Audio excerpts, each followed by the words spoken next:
Captain Rhys Morgan didn't expect the wreckage to hold survivors. The slave ship was in pieces, metal scattered across the frozen surface of Brelos 9, its black market signal long since silenced. But then he saw her curled in the snow, skin glowing faintly like moonlight caught in glass. Barefoot, bleeding, alive, he carried her back to his ship without a word. She didn't fight. She didn't speak.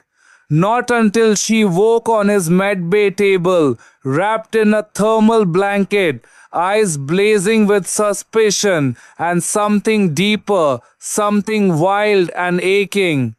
"I'm not your pet," she growled. Reese froze. Slowly, he placed a warm drink on the table beside her. "I know," he said gently. "You're not." She didn't touch it until he left the room. Her name, eventually, was Sira. She had ears that flicked at every sound, a tail that curled around her when she was nervous, and a voice that could cut like ice or melt into something soft. The first days, she barely spoke. She paced like a trapped creature, flinching from corners, eyes scanning for exits. Reese didn't press. He gave her a room, gave her space. She chose to sleep in the cockpit, curled near the nav controls like they gave her comfort. On the third night, she sat beside him, silent, still, then whispered, "Why didn't you sell me?"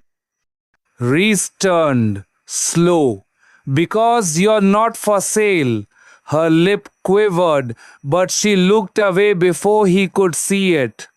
She learned fast how the ship worked, how the stars moved, how the engines hummed like a heartbeat. She never asked to help, but she always showed up.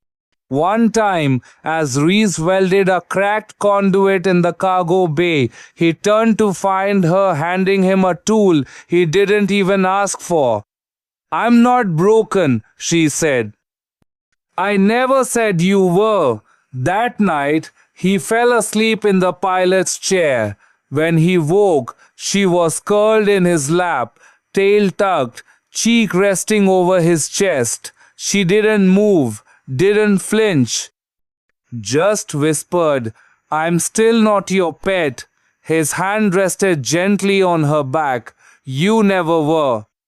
Everything changed the day the bounty alert came through.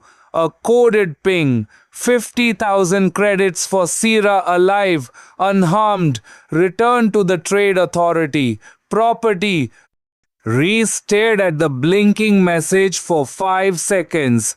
Then he purged it, smashed the comm buffer, shut off the ship's transponder, and punched a dark space jump untraceable, illegal, and irreversible.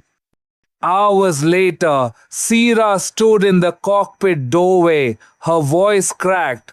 "You saw it. He didn't turn." "Yeah, you could have taken the money. I'd rather die." She stepped forward. Her hands trembled. "You didn't even hesitate." Not for a second. A long silence fell. She crossed the room and climbed into his lap again, but this time her arm slid around his chest, her face buried in the space between his shoulder and neck. "You're not like them," she breathed. "You see me. I always did."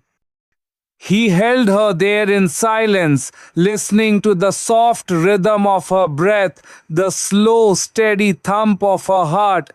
A fugitive, an alien, a soul the galaxy forgot, but not him. She wasn't property.